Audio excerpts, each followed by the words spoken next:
बंदी छोड़ सतगुरु रामपाल जी परमेश्वर जी की जय हो। परम पिता परमात्मा सारी सृष्टि के रचनहार कुल मालिक असंख्य ब्रह्मांडों के स्वामी जगत गुरु तीनों लोकों में प्रवेश करके सबका धारण पोषण करने वाले राजाधीराज आत्माधार नाथों के नाथ देवों के देव महादेव सर्वेश्वर महेश्वर मृत्युंजय अजरो अमर आदि अनादि सनातनी प्रभु जगत पिता जगदीश्वर श्री श्री 1008 की उपाधि के वास्तविक अधिकारी अकाल मूर्त शब्द स्वरूपी राम वासुदेव सर्वगतम ब्रह्म परम पूज्य प्रथम पूज्य परम संत परम पुरुष परम धनी परम दयालु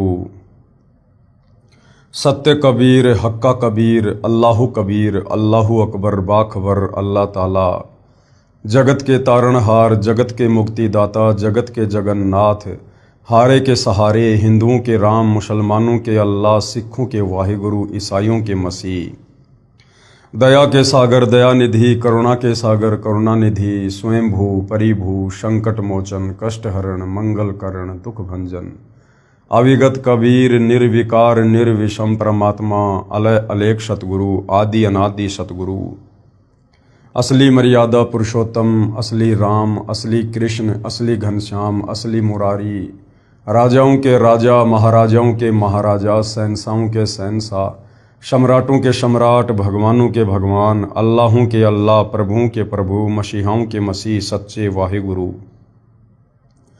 बाबाओं के बाबा पीरों के पीर सेठों के सेठ जगत सेठ सावड़सा सेठ सर्वगुण संपन्न अनंत कोटि कलाओं के स्वामी अनंत कोटि ब्रह्मांडों के नायक योगियों में महायोगी ध्यानियों में महाध्यानी सिद्धों में परम सिद्ध ज्ञानियों में तत्व ज्ञानी ब्रह्म ज्ञानी महाज्ञानी परम ज्ञानी सर्वश्रेष्ठ ज्ञानी विज्ञानी युवा कबीर समृत कबीर असमवात अमित ओजा सच्चे रहनुमा करीम अल्लाह सुभान अल्लाह दुनिया के अंतिम पैगंबर 8 सितंबर 1951 से गांव धनाना जिला सोनीपत हरियाणा भारतवर्ष की पावन भूमि पे प्रकट रियल कल्कि भगवान श्री नारायण साकार हरि श्री बाबा साहेब नूर अनंत परमात्मा सच्चे दरवेश सच्चे बाखबर संत श्रोमणी सतगुरु रामपाल जी परमेश्वर जी के चरण कमल में आप और हम सभी भाई बहनों का अनंत कोटि दंडवत प्रणाम।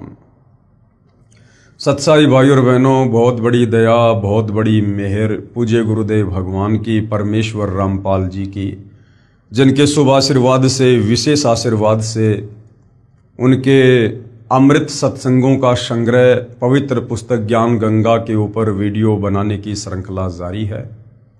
इसी श्रृंखला में आज हमारा ये 21वें नंबर का वीडियो है और प्रत्येक वीडियो में हमें अध्यात्म के विषय में बहुत कुछ जानने और समझने को प्राप्त हो रहा है। तो भाई और बहनों, ये जो पवित्र आध्यात्मिक पुस्तक ज्ञान गंगा है, ये सर्व धर्मों के सर्व धर्मशास्त्रों के ज्ञान से परिचित है।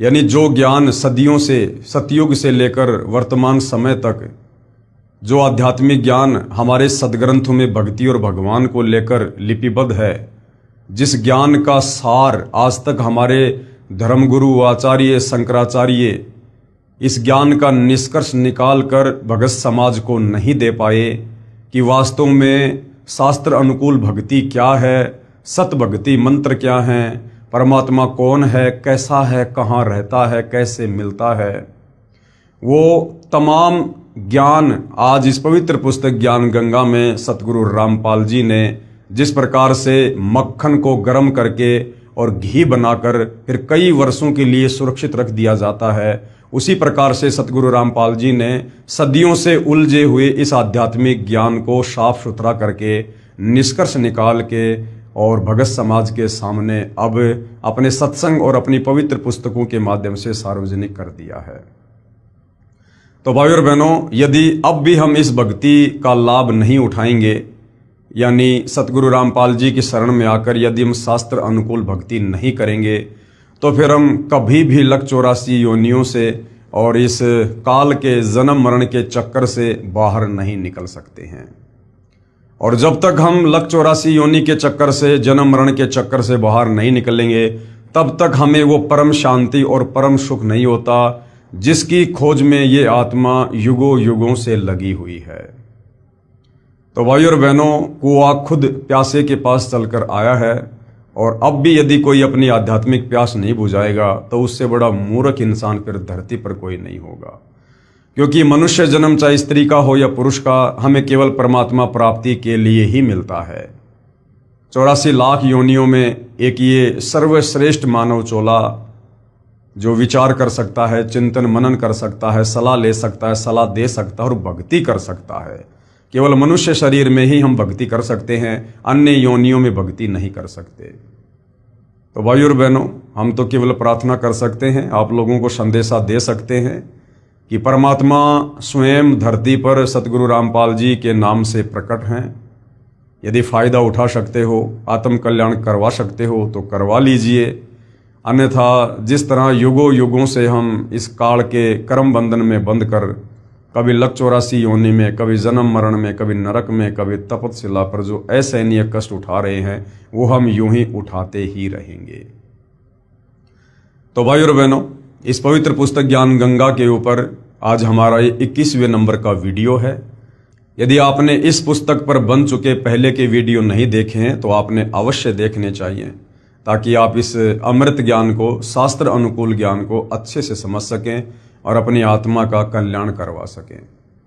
तो भाई और बहनों, सृष्टि रचना, जैसा कि बार बार आप भाई बहनों को बताया जाता है कि सृष्टि रचना भक्ति मार्ग की नींव है, मूल है। सृष्टि रचना को समझे बिना हम भक्ति मार्ग को कभी भी नहीं समझ सकते और ना हम कभी भक्ति को सफलता की ओर लेकर जा सकते हैं, क्योंकि सृष्टि रचना अध्यात्म की मास्टर की है। तो सृष्टि रचना आपको कई बार मौखिक और सतगुरु रामपाल जी की इस पवित्र पुस्तक ज्ञान गंगा से दिखाकर भी समझा दी गई है। साथ में आपको विश्वास हो, इसलिए सर्व धर्मों के धर्मशास्त्रों से सृष्टि रचना को सतगुरु रामपाल जी ने प्रमाणित भी कर दिया है। और जिन जिन महापुरुषों को परमात्मा स्वयं सतलोक से चलकर इस पृथ्वी पर प्रकट होकर जिंदा बाबा या सतगुरु रूप में मिले हैं, उन महापुरुषों ने भी अपनी गवाही दी है कि परमात्मा कौन है, कैसा है, कहाँ रहता है, हम पहले कहाँ रहा करते थे और हम यहाँ जन्म मरण और लक 84 योनियों का कष्ट क्यों उठा रहे हैं। तो भाइयों और बहनों, उसके बाद कोई शंका नहीं होनी चाहिए और हमें तुरंत इस भक्ति को स्वीकार कर लेना चाहिए। साथ में उन तमाम आत्माओं के आपको इंटरव्यू भी सुनाए गए हैं, दिखाए गए हैं, जिन आत्माओं ने सतगुरु रामपाल जी की शरण प्राप्त करने के बाद इस शास्त्र अनुकूल सत भक्ति से जो जो लाभ उठाए हैं, जो जो सुख उनके शरीर में और परिवारों में हुए हैं, उन्होंने अपने मुख से उन सब का व्याख्यान किया है, जो कि आप और हमारे विश्वास के लिए काफ़ी हैं। और भी कुछ भाई बहन हैं जो पहले महाकष्ट भोग रहे थे, 3 ताप के कष्टों से दुखी थे, प्रारब्ध के कर्मों से दुखी थे, हर तरह से साधु संत महात्माओं की शरण में जाकर थक चुके थे। जितने भी यत्न और प्रयत्न उन्होंने करने थे वो उन्होंने किए, लेकिन उसके बावजूद भी किसी भी प्रकार का लाभ वो अपने शरीर में या परिवार में नहीं उठा पा रहे थे। और जैसे ही उनको सतगुरु रामपाल जी के विषय में पता चला, उन्होंने सत्संग सुने, ज्ञान को समझा और जैसे ही सतगुरु रामपाल जी की शरण प्राप्त की, उनसे उपदेश लिया और उपदेश प्राप्त करके जब उन्होंने शत भक्ति मंत्रों का जाप शुरू किया और जब से उन्होंने त्रिकाल संध्या शुरू की है, तब से उनके घर में और उनके परिवार में वो अवर्णनीय, अकल्पनीय सुख हुए, जिनका वो बखान करते करते नहीं थक रहे हैं। तो भाइयों और बहनों, आज इस पवित्र पुस्तक ज्ञान गंगा में ऐसी ही कुछ और भगत आत्माएं हैं जिन्होंने सतगुरु रामपाल जी से उपदेश प्राप्त करने के बाद जो जो आध्यात्मिक लाभ प्राप्त किए हैं, वो अपनी जुबानी आप और हमारे विश्वास के लिए बता रहे हैं। संत हो तो ऐसा, यदि धरती पर संत हो तो ऐसा। यानी संत तो बहुत है धरती पर, गांव गांव, नगर नगर में संत ही संत है। हिंदुस्तान तो आध्यात्मिक क्षेत्र है, इसलिए यहाँ तो आपको हर नगर में, हर गांव में कोई न कोई संत महात्मा अवश्य मिलेगा। लेकिन भाइयों और बहनों, धरती पर एक समय में केवल एक ही पूर्ण संत होता है। अब इन लाखों में से उस एक पूर्ण संत की पहचान करना बड़ा कठिन है। हालांकि वैसे गुरुदेव भगवान ने पवित्र गीता जी से और वेदों से ये साबित कर दिया है कि वास्तव में पूर्ण संत की क्या पहचान है। लेकिन पहचान उसी को होगी जो इन वेद और शास्त्रों को पढ़ेगा, या फिर सतगुरु रामपाल जी ने जो इनका निष्कर्ष निकालकर अपने सत्संगों में डाल दिया है, अपनी पुस्तकों में लिख दिया है। जब हम सतगुरु रामपाल जी के सत्संग सुनेंगे या उनके द्वारा लिखी पुस्तकों को पढ़ेंगे तो एक समय में धरती पर एक ही पूर्ण संत होता है और वो पूर्ण संत स्वयं कबीर परमात्मा जी ही होता है। उनके अलावा कोई सच्चा ज्ञान इस काल के 21 ब्रह्मांड में बता ही नहीं सकता है। तो संत हो तो ऐसा। मैं शशि प्रभा, प्रधानाचार्य यानी प्रिंसिपल, राजकीय वरिष्ठ माध्यमिक विद्यालय डिगाना, जिला जिंद में कार्यरत हूं। मैं अपने घर के लड़ाई झगड़े, मानसिक तनाव के कारण लगभग 35 वर्ष से परेशान थी। अब देखिए भाई और बहनों, आम तौर पर व्यक्ति यही सोचता है कि मैं पढ़ लिख कर कोई नौकरी प्राप्त कर लूंगा, 10, 15, 20 हजार रुपये मेरे घर में हर महीने आने लग जाएंगे तो मैं सुखी हो जाऊंगा। लेकिन यहां एक प्रिंसिपल शशि प्रभा बहन, उसकी तो काफी तनख्वाह थी, उसके बावजूद भी उसके घर में वो कष्ट थे, वो कहर टूट रहे थे जिनका वर्णन करना मुश्किल है। तो भाई और बहनों, जीवन में पैसा ही सब कुछ नहीं होता है। ठीक है, हम जिस लोक में रह रहे हैं यहां पर पैसा भी जरूरी है, यानी धन भी जरूरी है। लेकिन धन केवल आपकी आवश्यकता पूरी कर सकता है, आपके कर्मों को धन मिटा नहीं सकता, आपके भाग्य में लिखी समस्याओं को धन समाप्त नहीं कर सकता है। मैं अपने घर के लड़ाई झगड़े, मानसिक तनाव के कारण लगभग 35 साल से परेशान थी। पति मारता भी था, सारा वेतन छीन लेता था तथा जितना उससे परेशान किया जाता वह करता था। 32 किल्ले जमीन का मालिक होते हुए भी हमारे को सदा कुत्तों की तरह रोटी देता था। मैंने उसके तथा अपने सभी रिश्तेदारों से मदद मांगी। मैंने समाज में रहने वाले पंचायती आदमियों से भी मदद मांगी। मेरा किसी ने भी साथ नहीं दिया। ये विचार करके कि संत बिगड़े कार्यों को संवार दिया करते हैं, मैंने आनंदपुर बीना मध्य प्रदेश वाले को गुरु बनाया। लेकिन घर में वही कलेश। लड़कियां परमात्मा की दया से अपने दम पर पढ़ाई, अब शादी नहीं हो पा रही थी। बाप ने रिश्ता ढूंढना बंद कर दिया। अब इसी उलझन के कारण मैं बालाजी गई, बगड़ राजस्थान, धौलीधार हिमाचल प्रदेश गई। पीर फकीर गुरुद्वारे का सहारा लिया। घर में जब अकेली होती थी तब रोती थी कि धरती पर परमात्मा है या नहीं। जुल्म और नाइंसाफी सहन करती करती मेरी हालत पागलों सी हो गई थी। फिर एक दिन यह दुखी आत्मा उस परमात्मा के दरबार तक पहुंची जो दुख निवारण करता है। मेरे पड़ोस में पाठ हुआ, यानी सतगुरु रामपाल जी दीनदयाल परमात्मा अपनी आत्माओं के लिए चारों युगों में सतलोक से चलकर इस धरती पर आते हैं, भटकते रहते हैं। परमेश्वर को पता था कि अब उस आत्मा को शरण में लेने का समय आ गया है, इसलिए पूज्य गुरुदेव सतगुरु रामपाल जी ने उस बहन शशि प्रभा के पड़ोस में अपने किसी भगत के घर पर सत्संग रख दिया। मेरे पड़ोस में पाठ हुआ। मेरी पड़ोसन मुझे प्रसाद देने के लिए मेरे घर बुलाने आई। जाने के बाद बातचीत हुई। पाठ के बारे में बताया कि यह पाठ परमात्मा की सच्ची वाणी है जिससे दुख कटते हैं, परंतु यह पाठ केवल सतगुरु रामपाल जी की आज्ञा अनुसार करवाने से ही लाभ होता है। अन्य किसी से पाठ करवाने से कोई लाभ नहीं होता। जैसे राजा परीक्षित को कथा सुनाने के समय किसी भी ऋषि ने पाठ यानी कथा करने की हिम्मत नहीं की, क्योंकि वे अनअधिकारी थे तथा 7वें दिन परिणाम मिलना था। इसलिए स्वर्ग से ऋषि सुखदेव आए। उन्होंने राजा परीक्षित को नाम देकर शिष्य बनाकर 7 दिन तक कथा पाठ की, तब राजा परीक्षित को कुछ राहत मिली। कहने का मतलब भाई और बहनों, धर्मशास्त्रों का जो पाठ होता है, जो कथा होती है, जो आजकल आप जी दे रहे हैं, बहुत सारे साधु संत महात्मा कथावाचक जहां मन में आता है वहीं पर पांडाल लगाकर कथा करनी शुरू कर देते हैं, केवल धन प्राप्ति के लिए। असल में ये जो पवित्र धर्म ग्रंथ हैं, इनका पाठ करने का अधिकारी भी पूर्ण संत ही होता है, और पूर्ण संत केवल परमात्मा ही होते हैं।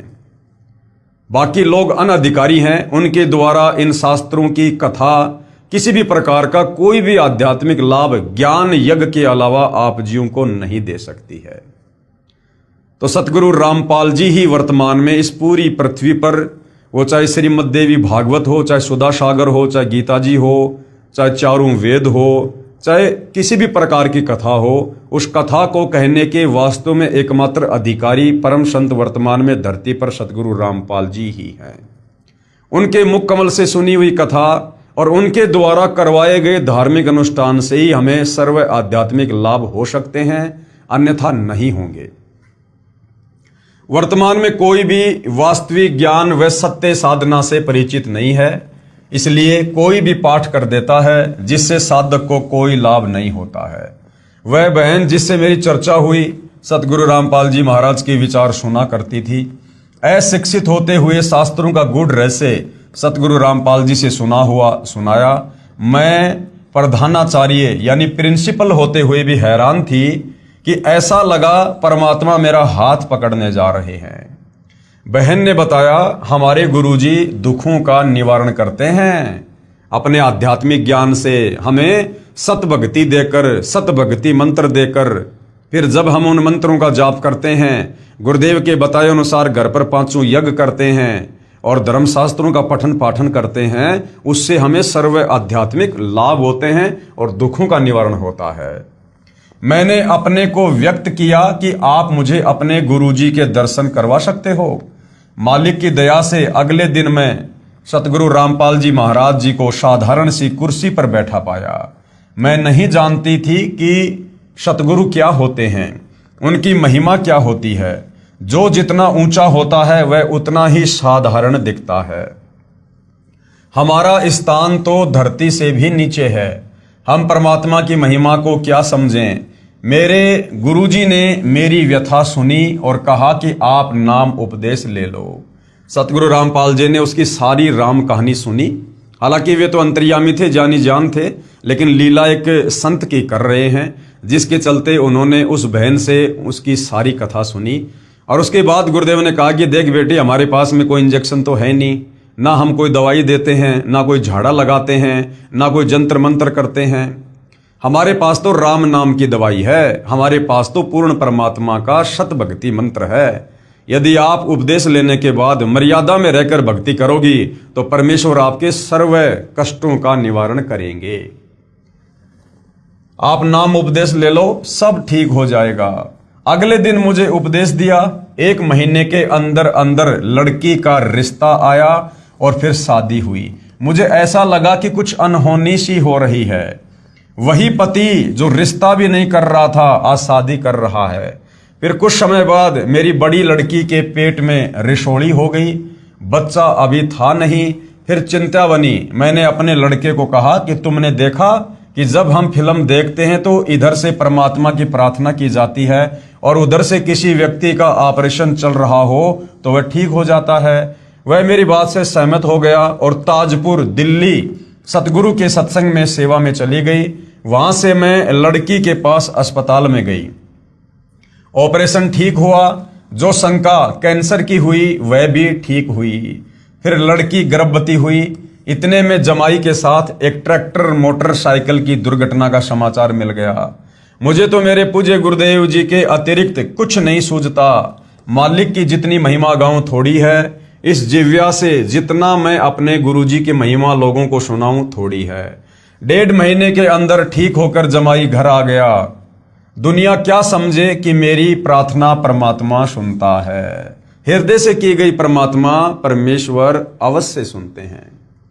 जिस दिन से मैंने ये उपदेश लिया, यानी सतगुरु रामपाल जी से नाम उपदेश लिया, मैंने उन नकली संतों की फोटो अपने आंगन में डालकर शवा कर दी।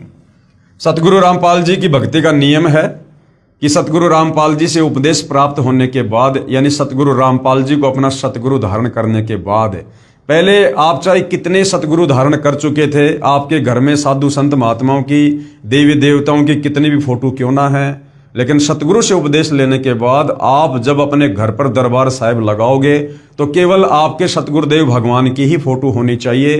अन्य पहले वाले गुरुजनों की, साधु संतों की फोटोएं दरबार में या घर में नहीं होनी चाहिए। यदि आप घर में अकेले उपदेशी हैं और आपके बाकी घर वाले अन्य संतों को मानते हैं, तो वो अपने दरबार में अलग से अपने कमरे में अपने गुरुजियों की फोटो रख सकते हैं, अपने देवी देवताओं की फोटो रख सकते हैं, हमें कोई ऑब्जेक्शन नहीं। लेकिन सतगुरु रामपाल जी का भगत अपने घर में जिस कोने में दरबार लगाकर भक्ति करता है, कम से कम उस कमरे में या उस दरबार में अपने गुरुदेव के अलावा अन्य किसी साधु संत महात्मा या देवता की फोटो नहीं होनी चाहिए। उस दिन से मेरी यह जीवन की गाड़ी पटरी पर चढ़ी। 23 सितंबर 2003 को मैंने अपनी जागती आंखों से 4-5 बजे को एक भयानक आकृति देखी। इतनी भयानक आकृति का व्यक्ति था कि यदि नाम न ले रखा होता तो मेरा दिल फट जाता। यानी काल बली वहां पर आया, क्योंकि उस बहन का वो जीवन का अंतिम समय था, उसके बाद उसकी आयु शेष नहीं थी। लेकिन वो सतगुरु से पहले ही उपदेश प्राप्त कर चुकी थी और ऋग्वेद में कहा गया है कि वो परमात्मा भक्ति करने वाले भगत की आयु बढ़ा देता है, श्वासों को बढ़ा देता है, अपने भगत को 100 वर्ष जीने के लिए आयु प्रदान करता है। तो बहन शशि प्रभा का वो अंतिम दिन था। यदि वो सतगुरु रामपाल जी की शरण में ना होती तो उस दिन उसे काल उठाकर ले जाने वाला था।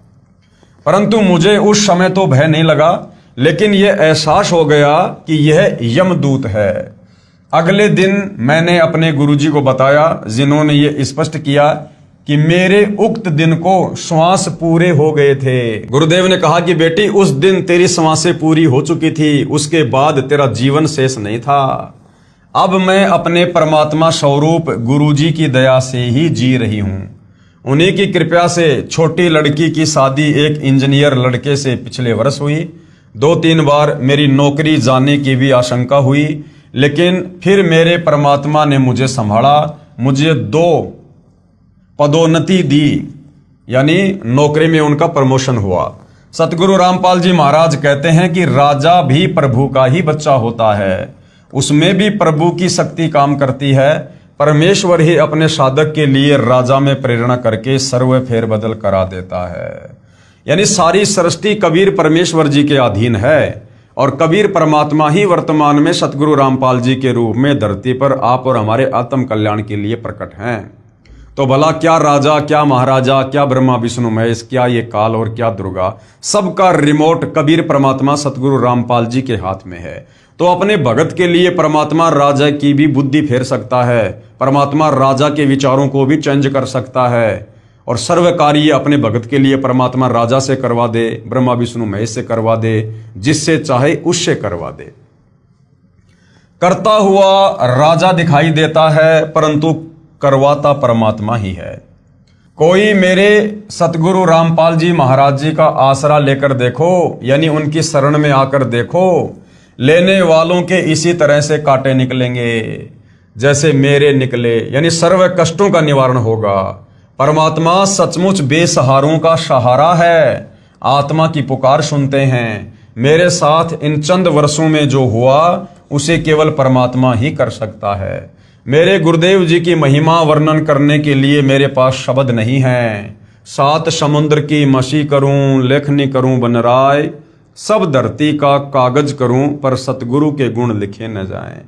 ये स्वयं ही कबीर साहिब के अवतार हैं, यानी स्वयं ही कबीर परमात्मा धरती पर अवतार लेकर अवतरित हुए हैं। जो परमात्मा का दीदार चाहता है वह करोथा आना ना भूले। दुनिया कहती है कि भगवान को किसने देखा, भगवान कभी दिखाई नहीं देता, वो निराकार है। बहन शशि प्रभा कह रही है अपने भक्ति अनुभव के आधार से कि यदि किसी को परमात्मा के वास्तव में दर्शन करने हैं तो अपनी आंखें खोलो, सतगुरु रामपाल जी के सत्संग सुनो, उपदेश लो। परमात्मा आपके समक्ष हैं, बस केवल उन्हें पहचानने की आवश्यकता है। मुझ छोटे से जीव को आपने कैसे उभारा, यानी बहन शशि प्रभा अपने गुरुदेव भगवान की महिमा कर रही है कि मुझ छोटे से जीव को आपने कैसे उभारा।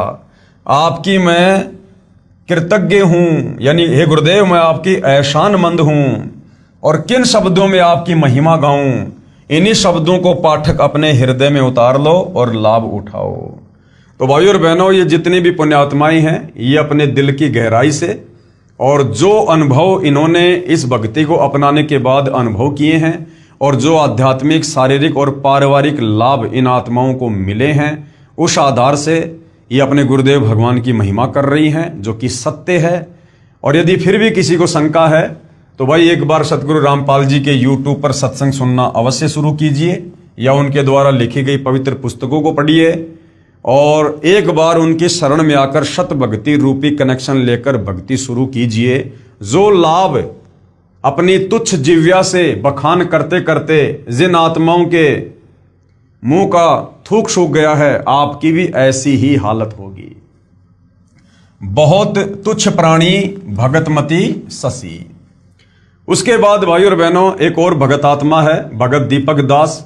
वो भी अपने परिवार की आत्मकथा से समाज को परिचित करवाना चाहता है कि वास्तव में पूर्ण संत सतगुरु रामपाल जी की शरण में आने के बाद हमें किस प्रकार से आध्यात्मिक लाभ प्राप्त हुए, ताकि अन्य भगत भाई बहनों को भी भक्ति करने की प्रेरणा मिले। भगत दीपक दास के परिवार की आत्मकथा।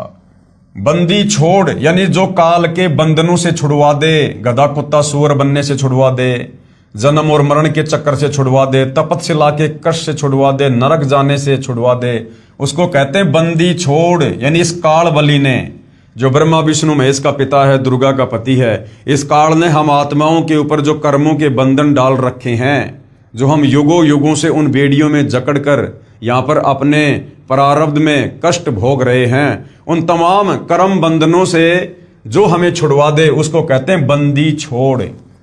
बंदी छोड़ सतगुरु रामपाल जी महाराज जी की जय। मुझदास का नाम भगत दीपक दास पुत्र श्री बलजीत सिंह, गांव महलाना, जिला सोनीपत है।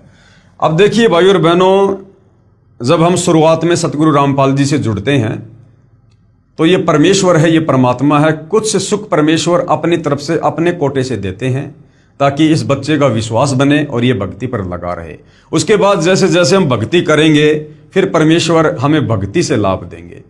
तो शुरुआत में हम इस ज्ञान को इतना नहीं समझ पाते हैं, इसलिए कुछ त्रुटियां हमारे अंदर रह जाती हैं। जैसे यहाँ पर भगत दीपक दास जी ने अपना इंट्रोडक्शन देते समय कहा कि मुझदास का नाम भगत दीपक दास है। अब कोई भी भगत अपने नाम से पहले भगत शब्द का प्रयोग नहीं कर सकता, सीधा सीधा दीपक दास कह सकता है। भगत का नाम, उसके नाम से पहले कोई दूसरा व्यक्ति ले सकता है। जैसे मैं पवन दास, और मैंने यदि आपके विषय में किसी को कुछ समझाना है या कुछ लिखना है, तो आपके विषय में लिखते समय आपके नाम से पहले मैं पवन दास, आपके नाम से पहले भगत शब्द लिख सकता हूं। यदि मैं पवन दास अपने विषय में लिखूंगा और यदि मैं कहूं कि भगत पवन दास, तो ये उचित नहीं लगता। मैं ये कह सकता हूं पवन दास, सतगुरु रामपाल जी का भगत पवन दास, लेकिन अपने नाम से पहले स्वयं भगत शब्द यूज करना ये थोड़ा सा ज्ञान के विपरीत है। फिर भी चलो कोई बात नहीं। मुझ दास का नाम भगत दीपक दास पुत्र श्री बलजीत सिंह, गांव महलाना, जिला सोनीपत है। हम 3 पीढ़ियों से राधा स्वामी पंथ डेरा बाबा जयमल सिंह से नाम उपदेशी थे। सबसे पहले मेरे दादी जी की माता जी, यानी मेरे पिताजी की नानी जी ने राधा स्वामी पंथ से नाम उपदेश ले रखा था। उसके बाद मेरे दादा दादी जी और फिर मेरे माता पिताजी ने भी राधा स्वामी पंथ से संत गुरविंदर सिंह जी से नाम लिया हुआ था। हम भी गुरविंदर जी महाराज को पूर्ण पुरुष मानते थे तथा इस पंथ में पूर्ण श्रद्धा ये सोचकर रखते थे कि यह संसार में प्रभु प्राप्ति का श्रेष्ठ पंथ है। और उनके विशाल डेरे और विशाल संगत समूह को देखकर विशेष आकर्षित थे और सेवा करने के लिए डेरा बाबा जयमल सिंह व्यास पंजाब में तथा छतरपुर पूषा रोड दिल्ली भी जाते रहते थे। लेकिन इस पंथ में उम्र विशेष में नाम दिया जाता है, इसलिए अभी मैं इस पात्रता के लिए अयोग्य था। यानी बचपन में इस पंथ में नाम नहीं दिया जाता है, युवा होने के बाद नाम दीक्षा दी जाती है, जो कि अध्यात्म के खिलाफ है। अरे युवा अवस्था आते आते यदि उसके प्राण छूट गए तो वो तो रह गया भक्ति और भगवान से कोसों दूर। जबकि अध्यात्म का नियम है कि जैसे ही बच्चा 3 वर्ष का हो जाए, 3 वर्ष का बच्चा थोड़ा थोड़ा बोलना या चलना फिरना शुरू कर देता है, उसी समय बच्चे को नाम उपदेश दिलवाकर भक्ति पर लगा देना चाहिए। मेरे माता पिता जिस दिन राधा स्वामी पंथ में नाम लेने के लिए गए हुए थे, उसी दिन मेरे छोटे भाई जिसकी उम्र 5 साल थी, उसके हाथ से पड़ोस के एक बच्चे की आंख में कोई वस्तु अनजाने में लग गई। जब शाम को नाम उपदेश लेकर मेरे माता पिता वापस आए, उसी दिन से हमारा व हमारे पड़ोसियों का बैर हो गया, यानी दुश्मनी हो गई कि आपके बेटे ने हमारे बेटे की आंख में जानबूझकर चोट मारी है, और उसी दिन से हमारे ऊपर दुखों का पहाड़ टूट पड़ा। उसी दौरान मेरे दादाजी का बीमारी के कारण देहांत हो गया। जब मेरे दादाजी का पार्थिव शरीर दूसरे कमरे में रखा हुआ था, तो उस समय मेरी दादी जी जिनका देहांत हुए 12 वर्ष हो चुके थे, मेरी बुआ प्रेमवती में प्रेत की तरह प्रवेश करके बोली। मेरी दादी ने भी राधा स्वामी पंथ से प्राप्त 5 नामों की बहुत ज्यादा साधना कर रखी थी। वे नियमित रूप से 3 बजे ही व दिन में भी भजन व सुमरण करने के लिए बैठ जाया करती थी और घंटों राधा स्वामी पंथ के बताए नामों का जाप व अभ्यास किया करती थी, जो नाम काल के नाम हैं। तो उसकी दादी जी ने उसके बुआ के अंदर प्रेत की तरह प्रवेश करके क्या कहा कि आज तुम्हारे दादाजी का जीवन संस्कार समाप्त हो गया, इसलिए मैं तुम्हें संभालने आई हूं। मेरी दादी जी को जीवित अवस्था में सांस की बीमारी के कारण खांसी रहा करती थी। वे 12 साल के बाद भी ज्यों की त्यों ही खांस रही थी। जब हमने पूछा कि दादी जी आप तो बहुत दुखी दिखाई दे रही हो, क्या आप सतलोक नहीं गई? तब मेरी दादी ने कहा कि बेटा, मैंने गलत साधना के कारण अपना अनमोल मनुष्य जीवन व्यर्थ कर दिया और अब मृत्यु के पश्चात भूत योनि में कष्ट उठा रही हूं। मैं कहीं सतलोक में नहीं गई। मेरी माता जी ने घोर आश्चर्य के साथ पूछा कि माँ, क्या आपको आपके गुरु चरण सिंह जी महाराज ने नहीं संभाला? तब मेरी दादी जी ने अत्यंत दुख के साथ कहा कि उन्होंने मेरी कोई संभाल नहीं की और मैं आज भी ऐसे ही दुखी हो रही हूं। उस घटना के 2 साल बाद एक दिन मेरी दूसरी बुआ कमला देवी के अंदर मेरे दादाजी प्रेतवत प्रवेश करके बोले और कहा कि मैं तो बहुत दुखी हूं तथा मेरी कोई गति नहीं हुई, मैं नहाना चाहता हूं। यह सुनकर मेरी माता जी ने दुख व आश्चर्य से कहा कि आप तो सतलोक में गए थे, क्या वहां पर नहाने के लिए पानी भी नहीं है? लेकिन दादाजी ने कोई जवाब नहीं दिया। फिर मेरी माता जी मेरे दादाजी यानी जो कि मेरी बुआ कमला देवी में प्रेतवत प्रवेश थे, उनको नहलाने लगी तो वह कहने लगे कि बेटी, मैं अपने आप नहा लूंगा। तो मेरी माता जी ने दादाजी को, हालांकि वह मेरी बुआ जी में प्रवेश थे, इसलिए बुआ को कपड़े ही पहना दिए। तो मेरा दादाजी बोले, बस बेटी मेरी धोती ले आओ, मैं बांध लूंगा। मेरी माता जी ने ऐसे ही एक चद्दर पकड़ा दी जो उन्होंने कपड़ों के ऊपर से ही लपेट ली। फिर कहा कि मेरे लिए चाय बनाओ और जल्दी जल्दी में ही चाय पी ली। मैंने पूछा कि दादाजी आप सतलोक नहीं गए? तो उन्होंने कहा कि बेटा, मैं तो बहुत कष्ट में हूं। मेरी माता जी ने फिर पूछा कि आप तो राधा स्वामी हुजूर चरण सिंह जी महाराज से नाम उपदेशी थे, भक्ति भी करते थे, क्या उन्होंने आपकी कोई संभाल नहीं की? तब मेरे दादाजी जो मेरी बुआ कमला देवी में भूत की तरह प्रवेश थे, उन्होंने कहा कि उन्होंने मेरी कोई संभाल नहीं की, मैं तो ऐसे ही धक्के खाता फिर रहा हूं।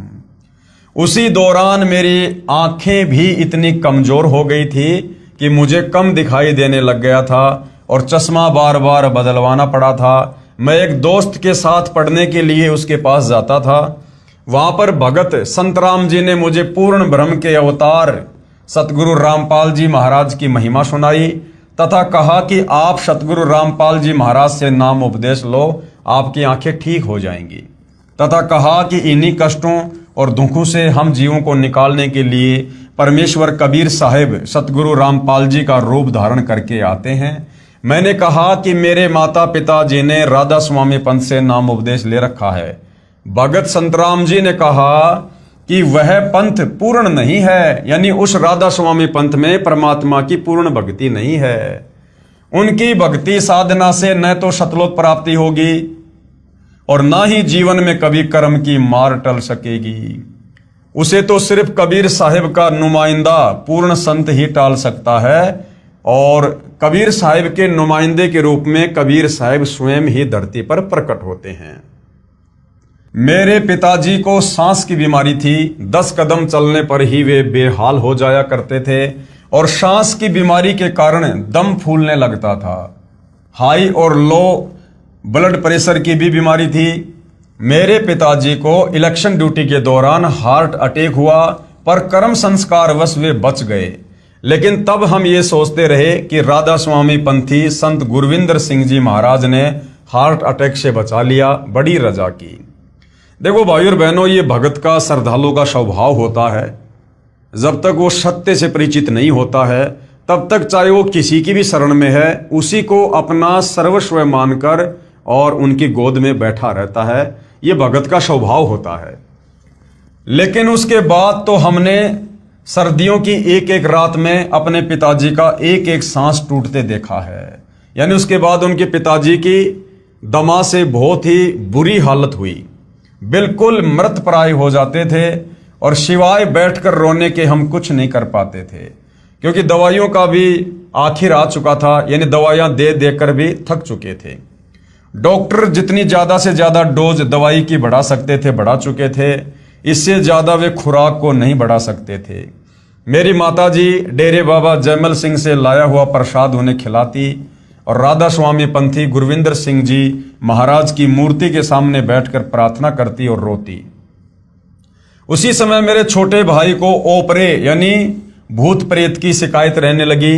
वह रात को चमक कर उठ जाता था तथा कहता था कि कोई मेरा पैर पकड़कर खींच रहा है और मुझे सोने नहीं दे रहा।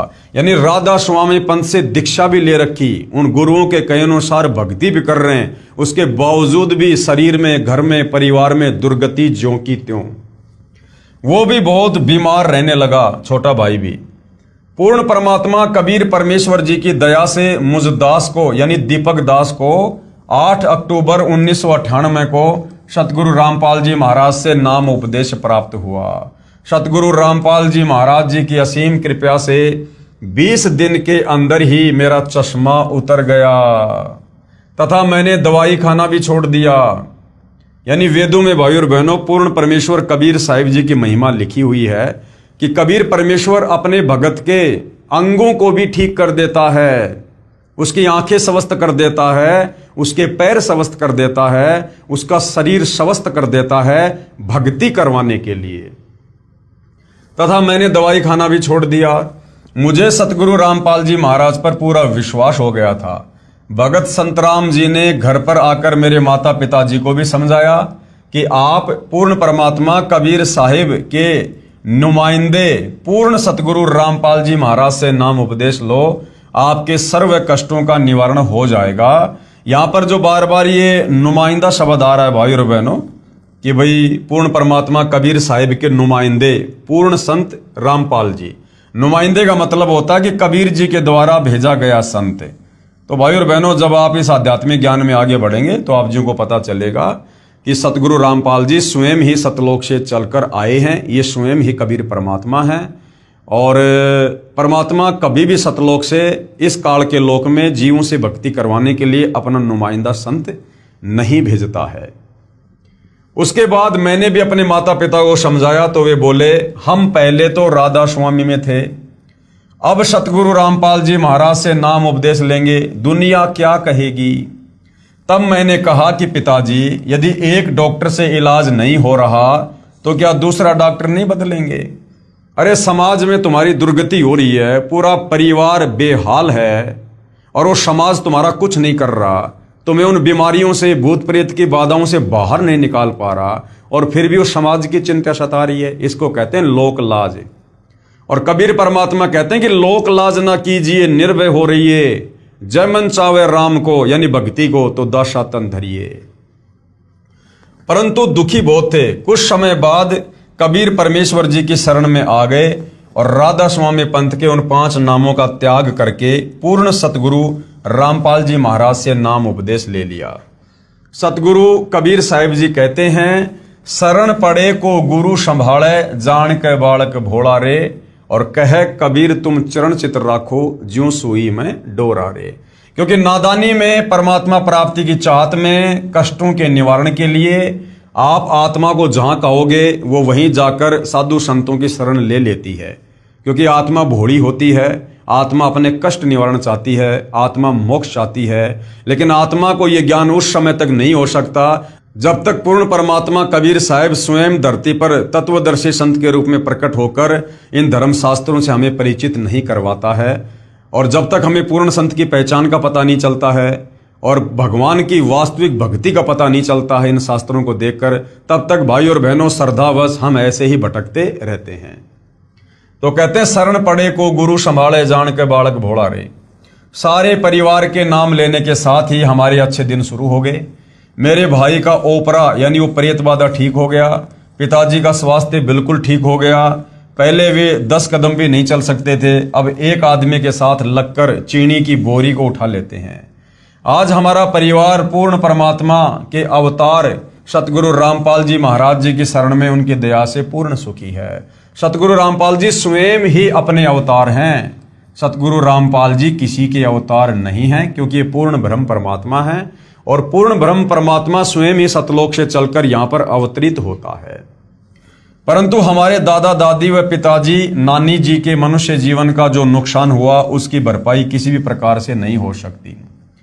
भरपाई हो सकती है, सतगुरु रामपाल जी ने उसका तरीका बता रखा है। आप उनके नाम का सतगुरु रामपाल जी के पास जाकर पाठ प्रकाश करवा सकते हैं, अनुष्ठान करवा सकते हैं, जिससे सतगुरु रामपाल जी वो आत्माएं चाहे किसी भी योनि में हैं, चाहे लक 84 पशु पक्षी की योनि में हैं, चाहे वो प्रेत योनि में हैं, सतगुरु रामपाल जी भगवान उनके नाम का पाठ होने के बाद उनकी वो योनि छुड़वाकर तुरंत उनको मनुष्य जन्म देंगे और अपनी शरण में लेंगे।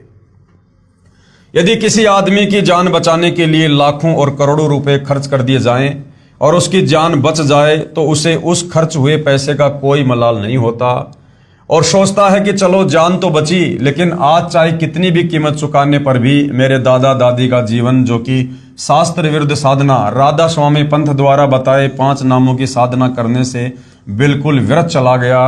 वे भूत और पितर की योनियों में कष्ट भोग रहे हैं, वापस नहीं आ सकता।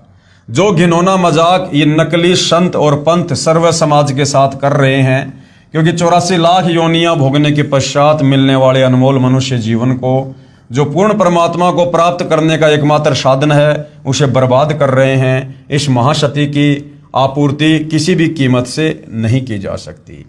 अब भाई और बहनों, सतगुरु रामपाल जी ने बताया कि दोष इन संतों का भी नहीं है, क्योंकि यहां पर जितने भी प्राणी हैं, चींटी से लेकर हाथी, मनुष्य से लेकर ब्रह्मा विष्णु महेश, ये सब इस 21 ब्रह्मांड के स्वामी ज्योति निरंजन काल के अधीन है। ये सब काल के रिमोट से चलते हैं। जब तक तत्वदर्शी संत की शरण में जीव नहीं आता है, तब तक वो 21 ब्रह्मांड में काल के रिमोट से ही चलता है। तो ये जितने भी साधु संत महात्मा आचार्य शंकराचार्य हैं, ये अपनी सोच आधार से तो समाज का भला करने के मकसद से ही ये बीड़ा उठाते हैं, गुरु पदों पर बैठे हुए हैं। ये लोग ये सोचकर कि हमें जो आध्यात्मिक ज्ञान है वो पूर्ण है और इसी आध्यात्मिक ज्ञान से समाज का भला होगा, ये सोचकर ये लोग आगे उपदेश करते हैं। और कुछ भाई और बहनों, फिर ये गुरु पद प्राप्त करने के बाद में इन लोगों में स्वार्थ आ जाता है, कुछ अहंकार आ जाता है, जिसके चलते फिर ये दूसरों की शास्त्र अनुकूल साधना को स्वीकार नहीं करते हैं। तो एक प्रकार से ये जितने भी साधु संत महात्मा हैं, ये भी परमात्मा के बच्चे हैं। ये भी अपने घर से परमात्मा की प्राप्ति के लिए एक भगत बनकर ही निकलते हैं, लेकिन आगे चलकर संस्कारवश काल प्रेरणा से फिर इनको ये गुरुआई मिल जाती है, गुरुपद मिल जाते हैं और उस पद को प्राप्त करके फिर इनके हजारों लाखों करोड़ों शिष्य हो जाते हैं, जिस कारण से फिर ये उस पद को छोड़ नहीं पाते हैं। इनके अंदर वो मान बढ़ाई और अहंकार अपना घर कर देती है। तो निकले तो ये भी परमात्मा प्राप्ति के लिए हैं, लेकिन काल प्रेरणा से ये फिर उलझ कर रह जाते हैं। हे बंदी छोड़ सत्य पुरुष रूप सतगुरु रामपाल जी महाराज, आपने बड़ी दया की हम तुच्छ जीवों पर, जो अपना सत्य ज्ञान देकर अपनी शरण में बुला लिया। अन्यथा हम भी पीढ़ी दर पीढ़ी से प्राप्त इस शास्त्र विरुद्ध साधना में अपने मनुष्य जन्म को समाप्त करके कहीं भूत और पितरों की योनियों में चले जाते और इस शास्त्र विधि युक्त सत भक्ति से वंचित रह जाते। सर्व बुद्धिजीवी समाज से प्रार्थना है कि अभी भी समय है, इस सत्य ज्ञान को समझें तथा निष्पक्ष होकर निर्णय करें। बंदी छोड़ सतगुरु रामपाल जी महाराज के चरणों में आकर सत भक्ति प्राप्त करके अपने मनुष्य जीवन का कल्याण करवाए। सत साहिब। सतगुरु के चरणों का दास भगत दीपक दास। भगत ने अपने नाम से पहले भगत शब्द का प्रयोग नहीं करना चाहिए। ये उनके मोबाइल नंबर है। अगर मोबाइल नंबर ओके हैं और यदि आपको कोई शंका है तो आप जी इस आत्मकथा की सत्यता के विषय में इनको कॉल करके जान सकते हैं। उसके बाद एक और अन्य भगतात्मा है जो सतगुरु रामपाल जी की शरण प्राप्त होने के बाद जो उनको भक्ति अनुभव हुए, जो उनके परिवार में, उनके शरीर में जो प्रारब्ध के कष्ट थे उनका समाधान हुआ। फिर उन्होंने किस प्रकार से अपने पूज्य गुरुदेव सतगुरु रामपाल जी भगवान की महिमा की है। 3 ताप को पूर्ण परमात्मा ही समाप्त कर सकता है। 3 ताप का कष्ट क्या होता है? दैहिक, दैविक और आध्यात्मिक। इन कष्टों को केवल परमात्मा ही समाप्त कर सकते हैं। अन्य साधु संत महात्मा तो छोड़िए, ब्रह्मा विष्णु महेश भी 3 ताप के कष्टों को यानी प्रारब्ध में लिखे दुखों को समाप्त नहीं कर सकते हैं।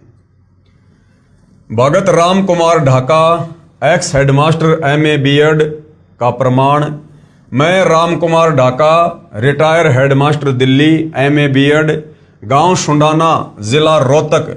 वर्तमान पता है आजाद नगर रोहतक और ये इनके मोबाइल नंबर हैं। मैं वहां रहता हूं। सन 1996 से मेरी पत्नी और दोनों लड़कों को एक बहुत भयंकर बीमारी थी। इस बीमारी से इतने तंग हो गए कि दोनों लड़के कहने लगे कि नौकरी नहीं हो सकती, क्योंकि इस बीमारी से गला रुकता था और सांस आना बंद हो जाता था। तभी डॉक्टर लेकर आते और नशे का टीका देते, परंतु रात को ड्यूटी पर होते तब कहां ले जाएं।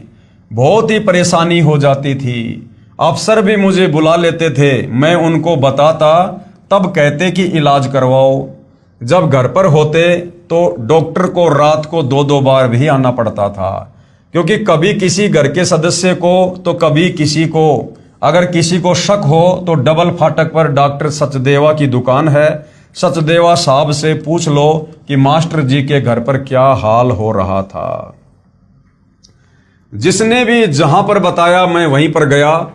उत्तर प्रदेश में कराना शामली के पास, उत्तर प्रदेश में खेकड़ा, राजस्थान में बालाजी कई बार, खाटू श्याम जी व कई जगह जंतर मंत्र वालों के पास हरियाणा में, तो मैंने कोई जगह नहीं छोड़ी, परंतु कोई फर्क नहीं लगा, क्योंकि भाई 3 ताप का कष्ट था और 3 ताप के कष्ट को यहां पर ब्रह्मा विष्णु महेश भी नहीं काट सकते। इन छोटे मोटे जंतर मंत्र करने वालों की तो फिर बिसात ही क्या। करेला के पास खेड़ा, कंचनी, भोतावाड़ा, गोना के पास नगर, समचाना, सिकंदरपुर, खिड़वाली आदि अनेक जगह गया और लगभग 3 लाख रुपए लग गए, कोई काम नहीं आए। अब सन 1996 में 3 लाख रुपए आज के 15 लाख रुपए के बराबर समझो। यानी इतना पैसा भगत रामकुमार ढाका जी ने अपने परिवार की बीमारी पर बर्बाद किया और लाभ कुछ नहीं। मैं थक गया और मेरा परिवार बर्बाद हो गया। यानी रामकुमार ढाका जी खुद सरकारी नौकरी में, उनके दोनों बच्चे खुद नौकरी कर रहे हैं और उसके बावजूद भी कह रहे मैं थक गया, बर्बाद हो गया मेरा परिवार इस 3 ताप के कष्ट के कारण। मेरी पत्नी ने मेरे से कहा कि मेरा जीवन समाप्त होने वाला है, तथा भगत सुभाष पुत्र महेंद्र पुलिस वाला जिस सतगुरु रामपाल जी की महिमा सुनाता है, मुझे उसी संत से नाम दिला दे। पहले मैं किसी बात पर विश्वास नहीं करता था तथा गुरु बनाना तो बहुत ही बुरा काम समझता था। कहा करता था कि तेरा गुरु तो मैं ही हूं, क्योंकि रामकुमार ढाका जी खुद शिक्षक थे, टीचर थे। तो ये कहा करते थे कि भाई मैं तो लोगों का गुरु हूं और मैं गुरु क्यों बनाऊं। लेकिन भाई जो शिक्षक होता है वो केवल अक्षर ज्ञान तक सीमित है, लेकिन आध्यात्मिक गुरु अलग होते हैं। जो कर्म के कष्ट आध्यात्मिक गुरु मिटा सकता है, वो अक्षर ज्ञान वाला गुरु नहीं मिटा सकता। मैं MA B.Ed, मेरे से ज्यादा कौन गुरु होगा, परंतु परिस्थितियों ने मुझे विवश कर दिया तथा मैंने ये भी स्वीकृति अपनी पत्नी को दे दी कि आप नाम ले लो। यानी मास्टर रामकुमार ढाका जी ने अपनी पत्नी से कहा कि आप दीक्षा ले लो, मैं फिलहाल दीक्षा नहीं लूंगा, मैं तो खुद ही गुरु हूं, मैं लोगों को ज्ञान देता हूं।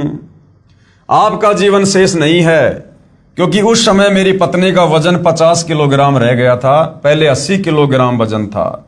उठने बैठने से भी रह गई थी, चलना फिरना तो बहुत दूर की बात थी। मैंने कहा मर तो ली, नाम और लेकर देख ले, अपने मन की यह और करके देख ले। अब मैं तेरे को नहीं रोकूंगा, नाम ले ले, ठीक है। क्योंकि सतगुरु रामपाल जी से नाम लेने के लिए कहने दूसरे तीसरे महीने सुभाष हमारा भतीजा आता था और कहता था ताई नाम ले लो नहीं तो मरोगे। मैं कहता था कि कोई डॉक्टर छोड़ा नहीं, हम बालाजी आदि सभी तांत्रिकों के पास सिर मार लिया, तो आपका संत क्या ले रहा है? यानी भाई तुम्हारे गुरुजी के पास में क्या है? हम तो हर जगह भटक लिए, बड़े बड़े मंदिरों में हर जगह जा लिए। क्योंकि उस समय तक मास्टर रामकुमार ढाका जी को संत की परिभाषा का पता नहीं था, इनको संत के गुणों का पता नहीं था, इसलिए अनजाने में ये इस प्रकार की बातें किया करते थे। परंतु तंग आकर कहीं बात नहीं बनी, तब नाम लेने भेज दी। क्योंकि मैं भी अपने परिवार के आश्रम में जाने के सख्त विरुद्ध था। 16 जनवरी 2003 में नाम लिया और गहरी नजर गीता में नामक पुस्तक साथ लेकर आई। 1 महीने में जैसे दीपक में तेल डाल दिया, इस प्रकार रोशनी हो गई। हर महीने 3 किलो वजन बढ़ने लगा। मास्टर रामकुमार ढाका जी की धर्मपत्नी जब नाम दीक्षा लेकर आई तो वो तुरंत ऐसे स्वस्थ होने लगी जैसे किसी ने बुझते हुए दीपक में तेल डाल दिया हो और लो फिर से जल उठी हो। और साथ में वो सतलोक आश्रम करोथा से गहरी नजर गीता, जो सतगुरु रामपाल जी ने पवित्र गीता जी का निष्कर्ष निकालकर एक पवित्र पुस्तक लिखी है, वो पुस्तक भी साथ घर पर लेकर आई। मेरी पत्नी के नाम लेने से ही मेरे बड़े लड़के को भी बगैर नाम लिए ही अच्छी नींद आने लगी। क्योंकि घर में परमात्मा का प्रवेश हो गया, और जिस घर में परमात्मा का प्रवेश हो जाता है फिर वहां से दुष्ट आत्माएं, प्रेत आत्माएं पलायन करना शुरू कर देती हैं। जैसे मान लीजिए घर के किसी सदस्य ने ऑल आउट खरीद कर घर में लगा दिया। अब ऑल आउट तो खरीद कर वो लाया, लेकिन मच्छरों से मुक्ति अन्य को भी मिल जाती है। तभी उसने अपनी पत्नी को नाम दिलवाया, यानी मास्टर रामकुमार ढाका जी के लड़के ने भी अपनी पत्नी को नाम दिलवाया।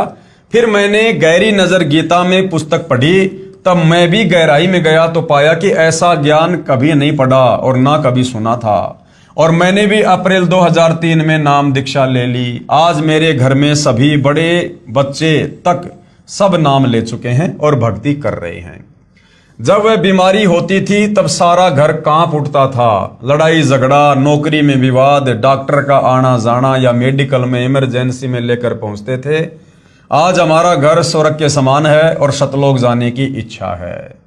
1 महीना पहले शौपन में परमेश्वर कबीर साहिब जी गुड़गांव सेक्टर 57 में प्लाट बुक कर गए। जब ड्रॉ निकला तो वही प्लाट नंबर मिला जो शौपन में कबीर परमेश्वर ने बताया था। सुबह समाचार पत्र पढ़ा तो वही प्लॉट नंबर अलॉट था। हमारे यहाँ ऐसी बीमारी थी कि कोई भी इतना दुखी नहीं होगा जो हम थे। अब सतगुरु रामपाल जी महाराज से उपदेश प्राप्त करने के पश्चात बहुत थोड़े दिनों में हम बहुत सुखी हैं। मेरे घर पर जिन यानी जिंद प्रकट हुआ। उसने कहा मैं आपके आश्रम में जाता हूं, सब कुछ देख कर आता हूं, परंतु मैं शीशों में नहीं जाता जहां संत जी बैठकर सत्संग करते हैं, क्योंकि मैंने सब बातों का पता है। अगर वहां जाऊंगा तो मेरी पिटाई बनेगी, इसलिए मैं वापस बाहर आ जाता हूं। और तुम कहीं तांत्रिकों के पास क्या, चाहे बालाजी गए, मैं अंदर जाया ही नहीं करता, बाहर रह जाता हूं। मेरे को कोई बांधने वाला नहीं है। मेरे साथी डरपोक थे, वो भाग गए, अब मैं नहीं जाऊंगा। मेरे को पढ़कर छोड़ रखा है। मैंने तेरे घर व तेरी लड़की के घर की ईंट से ईंट बजानी है। मैं इस प्रकार पढ़कर छोड़ रखा हूं कि एक के बाद एक सभी के विनाश का नंबर आएगा, चाहे कहीं भी भाग लो। कुछ दिन के बाद वही प्रेत घर में फिर प्रकट हुआ और जोर जोर से बोलने लगा, कहां है तेरा गुरु रामपाल, कहां है तेरा मालिक कबीर देव, कबीर परमेश्वर। जब भी वह प्रकट होता था, मनुष्य की तरह बातचीत करता था। तभी मेरी पत्नी हमारे घर पर बने पूजा स्थल पर चली गई और दंडवत प्रणाम किया। तभी जिंद प्रेत की पिटाई आरंभ हो गई और कहने लगा, क्या पिटाई करते हो, इन दीवारों को अब गिरा दूंगा। उसकी अच्छी पिटाई हुई। वो कहने लगा, हाय ये तो दीवार नहीं लोहे का जाल है। सरिये हैं। ये मालिक रामपाल जी कहाँ से आ गए? ये तो बरवाड़ा सत्संग करने गए हुए थे। उस दिन सतगुरु रामपाल जी महाराज बरवाड़ा जिला हिसार में सत्संग करने गए हुए थे। मैं तो इसलिए आया था कि मालिक यहाँ पर है ही नहीं।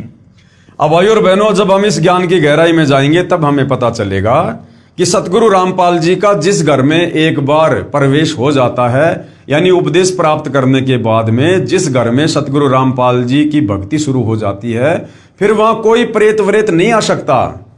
तो यहां पर ये जो जिंद कहा जा रहा है कि हमारे घर पर आया और इस प्रकार से बोला, तो भाई और बहनों, ये सारे खेल सतगुरु रामपाल जी परमेश्वर जी के हैं। उस भगत राम कुमार ढाका के परिवार को विश्वास दिलाने के लिए ये सारा खेल सतगुरु रामपाल जी ने स्वयं ही जिंद के रूप में खेला, ताकि उस परिवार को सतगुरु रामपाल जी की शरण में आने के बाद उनकी भक्ति पर विश्वास हो और आज के बाद वो अन्य किसी भी साधु संत महात्मा या तांत्रिक के चक्कर में पड़कर अपने जीवन को बर्बाद ना करे। तो परमेश्वर इस प्रकार से भी अपनी आत्माओं को अपनी शरण में बनाए रखते हैं। जिंद ने कहा कि मैं आया था तुम्हारी ईंट से ईंट बजाने, परंतु मेरी ईंट से ईंट बज गई। मेरे को नरक में डालेंगे, मैं चला जाऊंगा, मुझे छुड़वा दो। करोथा आश्रम में सतगुरु रामपाल जी बैठे हैं, इनको आदमी मत समझना, पूर्ण परमात्मा आए हुए हैं, इनको मत छोड़ देना, नहीं तो खता खा जाओगे, यानी धोखा खा जाओगे। ऐसे ही खेड़ा कचनी वाला पंडित भी इलाज करता था। तो सतगुरु रामपाल जी ने स्वयं के ऊपर विश्वास करवाने के लिए इस प्रकार की लीला जिंद के रूप में इस परिवार के साथ की। जब मैं खेड़ा कचनी में गया तो उस पंडित ने बताया कि आपका परिवार एक के बाद एक करके खत्म हो जाएगा। मैंने नहीं मानी, परंतु शाहपुर में ही भाई की लड़कियों की शादी कर रखी है तथा वह पंडित भी शाहपुर का ही है। फिर पंडित जी ने हमारे चौधरी को बताया कि रोहतक वाले चौधरी रामकुमार के यहां बहुत खतरनाक बीमारी है और सारा परिवार नष्ट हो जाएगा, उनको बुला कर लाओ। तब हमारे चौधरी साहब ने बटेऊ को मेरे पास भेजा। हमारे बटेऊ जिले सिंह ने बताया और वह साथ लेकर गया। बुलाना तो आसान था, परंतु फिर इलाज बहुत मुश्किल हो गया, उसके काबू में नहीं आया। मंगल व शनिवार को रात के समय 5-5 चौकियां आती थी, उन्हें उतारता और साथ में तालाब में डाल देता। यह कार्यक्रम 4 साल तक चलता रहा, परंतु बाद में हाथ खड़े कर दिए। मैं बोतावाड़ा जिंद एक स्याणे के पास पहुंचा।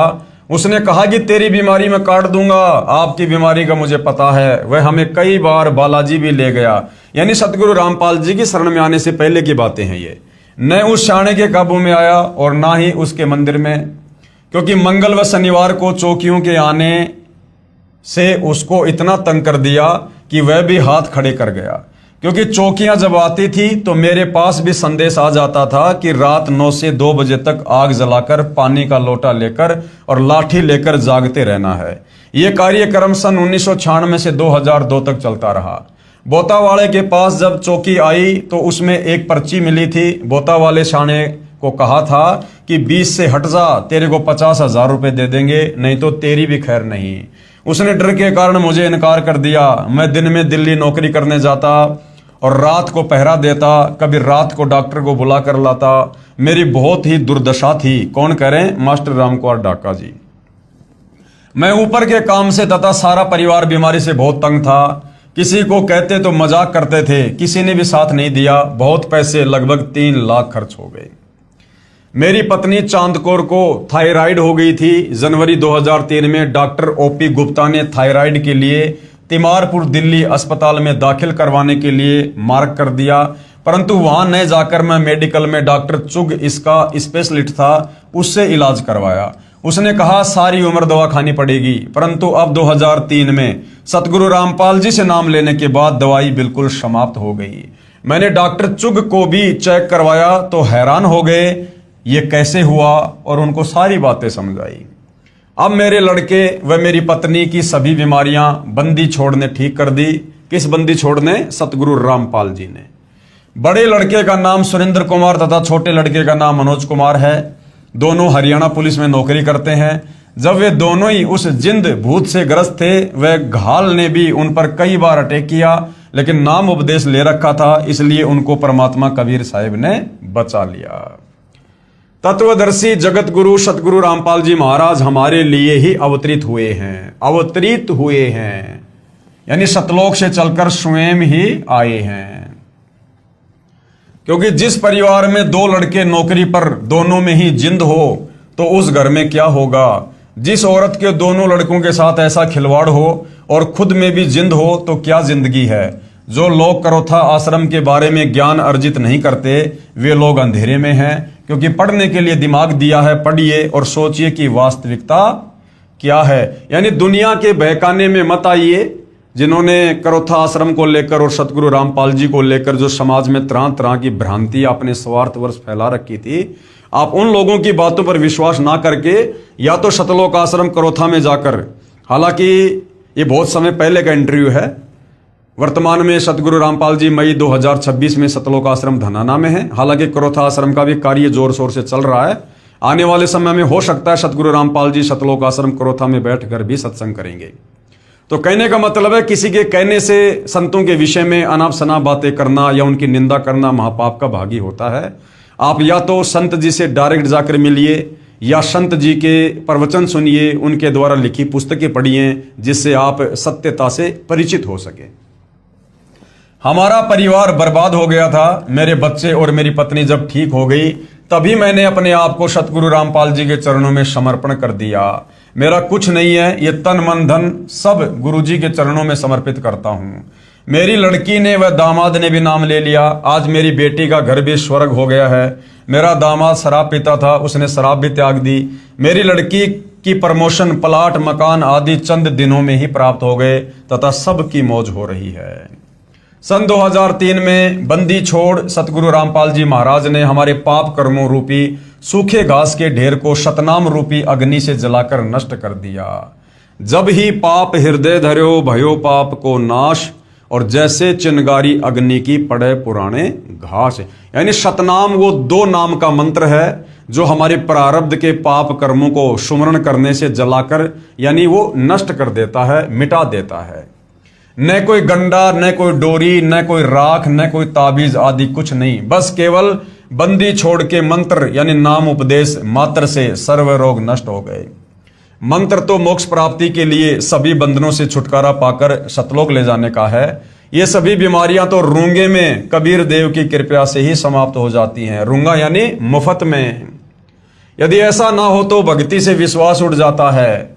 अब हम बहुत सुखी हैं। अब चाहे कोई कुछ भी करे, हमारे घर पर कुछ नहीं हो सकता, क्योंकि हम बंदी छोड़ कबीर साहिब के हंस हैं, यानी सतगुरु रामपाल जी के भगत हैं, उनके चरणों में हैं। मैं भी नहीं मानता था, इन बातों को पाखंड कहता था, परंतु जब एक के बाद एक को डॉक्टर के पास ले जाता था तब बीमारी में पैसे भी लगे, तंग भी हुए, तब आंखें खुली वास्तव में ही जाल में फंसा रखा है।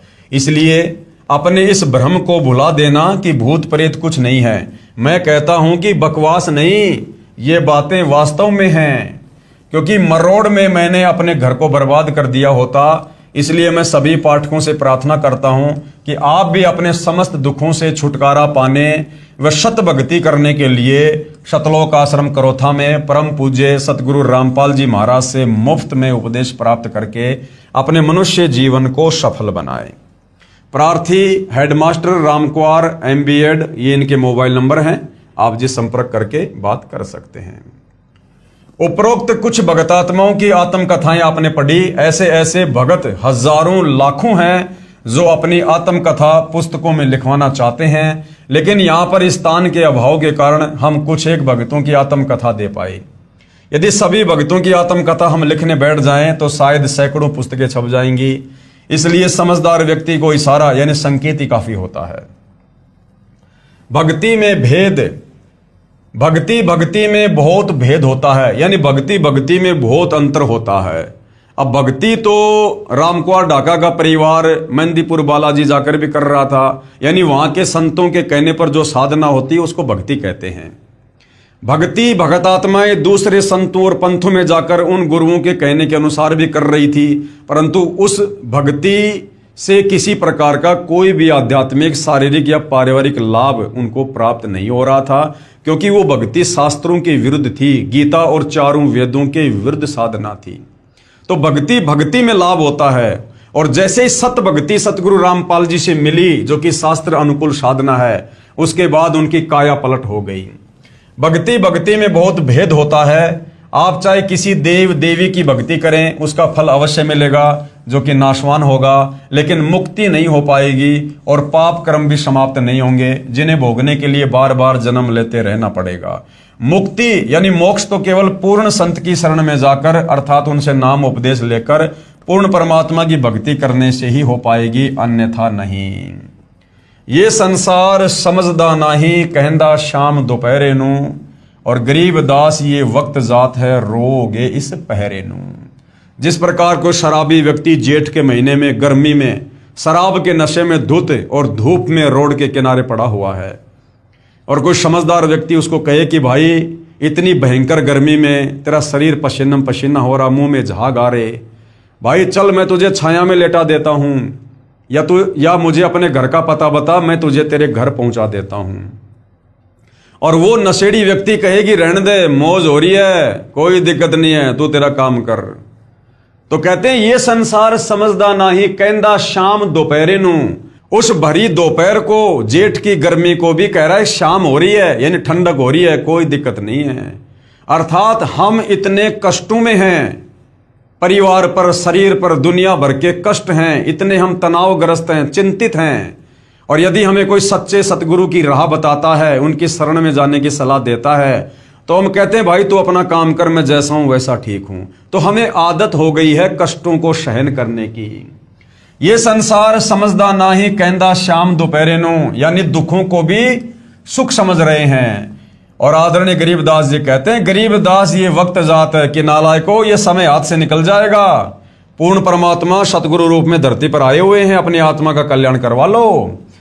गरीबदास ये वक्त जात है, फिर रोगे इस पैरे नू, इस समय को याद कर करके कुत्ते बन के ऊपर मुंह करके रोया करोगे। फिर अगर आज समय रहते सतगुरु रामपाल जी की शरण में आकर इस सत भक्ति का फायदा नहीं उठाया तो भाइयों और बहनों, आज के इस वीडियो में गुरुदेव भगवान के आशीर्वाद से केवल इतना ही, क्योंकि कुछ एक आत्माएं थी जिनकी आत्मकथा आप भाई बहनों को सुनाना बताना बहुत जरूरी था, कि किस प्रकार से सतगुरु रामपाल जी से उपदेश प्राप्त करने से पहले उनका जीवन, उनका परिवार नरक बना हुआ था। भूत प्रेत की बाधा, जिंद की बाधा, हर प्रकार से शरीर को रोगों ने घेर रखा था। घर में हर प्रकार से सर्व सुविधा होते हुए भी घर नरक बना हुआ था। और जैसे ही सतगुरु रामपाल जी की शरण प्राप्त हुई, कुछ ही दिनों में शास्त्र अनुकूल शत भक्ति के तहत शत मंत्रों का जाप करने के चलते उनके घर में, परिवार में हर प्रकार से सुख हुआ। जो ओपरी पराई बाधा, जिंद भूत प्रेत पिशाच की थी, वो भी परमेश्वर ने दूर कर दी, और आज उनका घर स्वर्ग तुल्य है, और आज वो आत्मा निश्चिंत होकर परमात्मा प्राप्ति के मार्ग में लगी हुई है।